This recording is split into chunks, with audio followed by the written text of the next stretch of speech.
Inilah Injil suci menurut Markus. Pada suatu hari, Yesus memanggil orang banyak dan berkata kepada mereka, "Dengarkanlah aku dan camkanlah ini. Apapun dari luar yang masuk ke dalam seseorang tidak dapat menajiskan dia. Tetapi apa yang keluar dari seseorang, itulah yang menajiskannya. Barang siapa bertelinga untuk mendengar, hendaklah ia mendengar." Sesudah itu Yesus masuk ke sebuah rumah untuk menyingkir dari orang banyak. Maka murid-murid bertanya kepada Yesus tentang arti perumpamaan itu. Yesus menjawab, "Apakah kamu juga tidak dapat memahaminya? Camkanlah. Segala sesuatu yang dari luar masuk ke dalam seseorang tidak dapat menajiskan dia, karena tidak masuk ke dalam hati, tetapi ke dalam perutnya, lalu dibuang di jamban." Dengan demikian, Yesus menyatakan semua makanan halal. Yesus berkata lagi, apa yang keluar dari seseorang, itulah yang menajiskannya. Sebab dari dalam hati orang timbul segala pikiran jahat, persinahan, keserakahan, kejahatan, kelicikan, hawa nafsu, iri hati, hujat, kesombongan, kebebalan. Semua hal-hal jahat ini timbul dari dalam dan menajiskan orang. Demikianlah sabda Tuhan. Saudara-saudari yang terkasih, apa yang keluar dari seseorang, itulah yang menajiskan. Tema ini diangkat dari kisah Yesus yang memanggil orang banyak untuk mendengarkan ajarannya. Kata-kata Yesus itu antara lain, dengarkanlah aku dan camkanlah ini.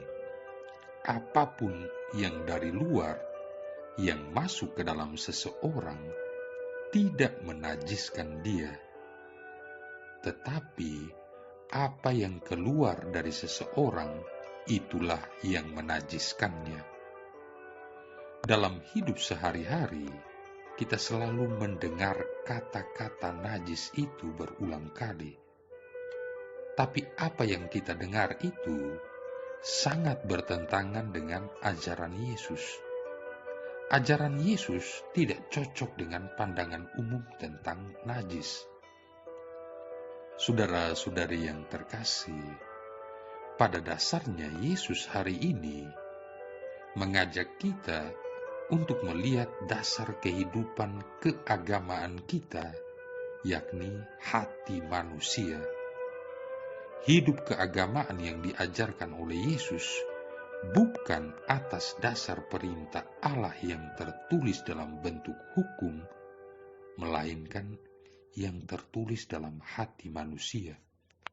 Itulah yang ditegaskan oleh Yesus, bahwa apa yang di luar dan masuk ke dalam manusia tidak dapat menajiskan, melainkan yang keluar dari dalam diri manusia melalui mulutnya, melalui pikirannya, melalui tindakannya, itulah yang menajiskan.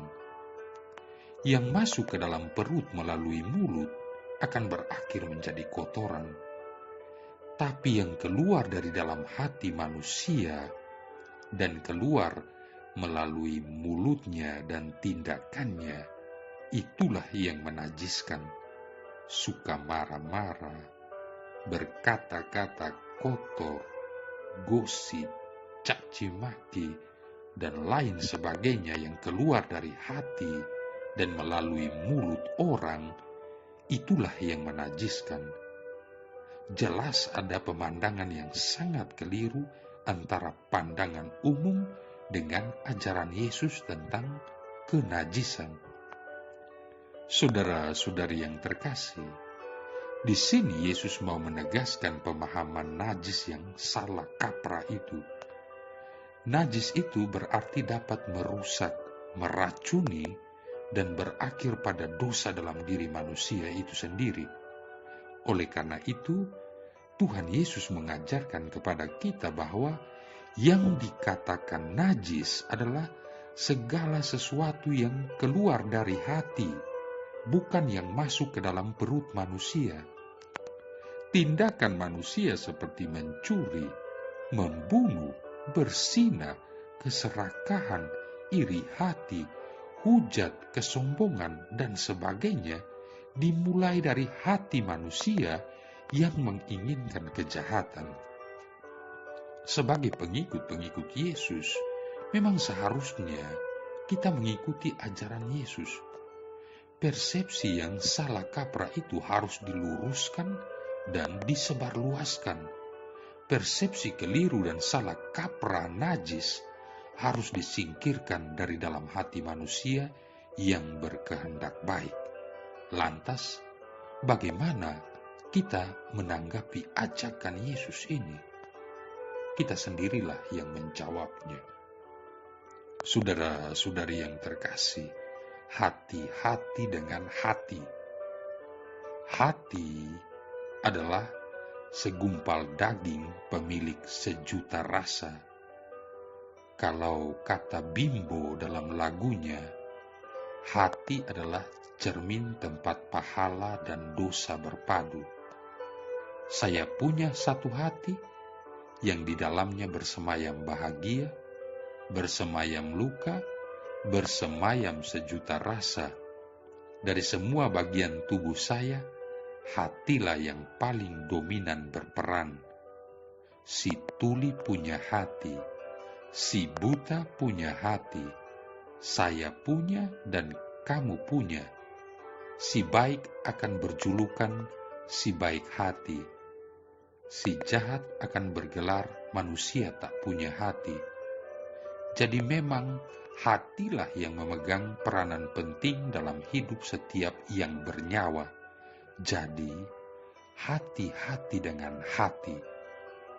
Jika hati adalah bagian penting dari raga, mestinya kita merawatnya untuk tetap kelihatan cantik atau cakep, seperti kita merawat tubuh kita agar selalu harum. Ketika kita tahu bahwa hati adalah bagian dari tubuh kita, maka harusnya kita mengerti bahwa hati butuh makanan agar tetap sehat. Tidak jadi hati yang mati akibat kelaparan dan terserang penyakit hati. Saudara-saudari yang terkasih, jika begitu pentingnya hati, kita akan belajar menata hati, merawat hati, dan menjadikannya indah. Bagaimana caranya? Yang pertama, pasti jauhi penyakit hati. Penyakit hati itu memburamkan hati. Kalau hati kusam dan hitam, bagaimana cahaya Tuhan bisa masuk dan menetap di dalamnya? Hati yang sakit itu hati yang isinya iri, dengki, amarah, dendam, dusta, dan semua ini membusukkan hati. Bisa dibayangkan hati yang busuk, baunya seperti apa? Bagaimana mau bahagia kalau hatinya busuk dan bau? Tidak ada yang mau dekat sama orang yang hatinya busuk. Dijamin itu, bau soalnya. Penyakit hati ini justru memiliki pengaruh yang lebih destruktif dibandingkan penyakit fisik. Dan orang yang mengidap penyakit hati tidak akan pernah menggapai kebahagiaan yang hakiki. Rusak hati, maka rusaklah seluruh hidup.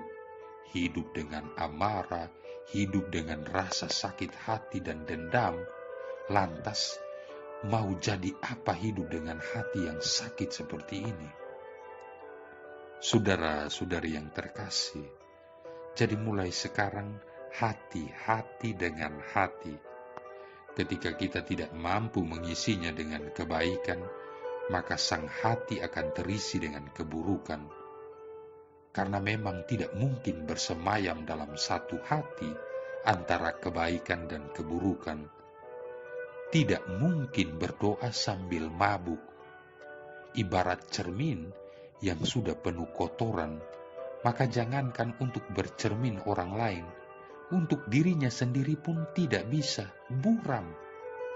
Semoga Tuhan menjernihkan hati kita, sehingga nyatalah Tuhan dan kita menemukan Tuhan dalam setiap apapun yang terjadi. Inilah kebahagiaan yang hakiki. Marilah berdoa. Allah Bapa Maha Agung, kami Kau panggil untuk hidup bebas.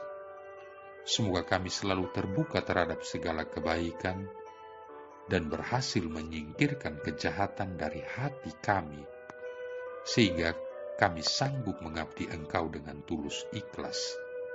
Dengan pengantaran Yesus Kristus Putra-Mu Tuhan kami, yang bersama dengan Dikau dan Roh Kudus hidup dan berkuasa, satu Allah, sepanjang segala masa. Tuhan memberkati kita sekalian, Bapa, Putra, dan Roh Kudus.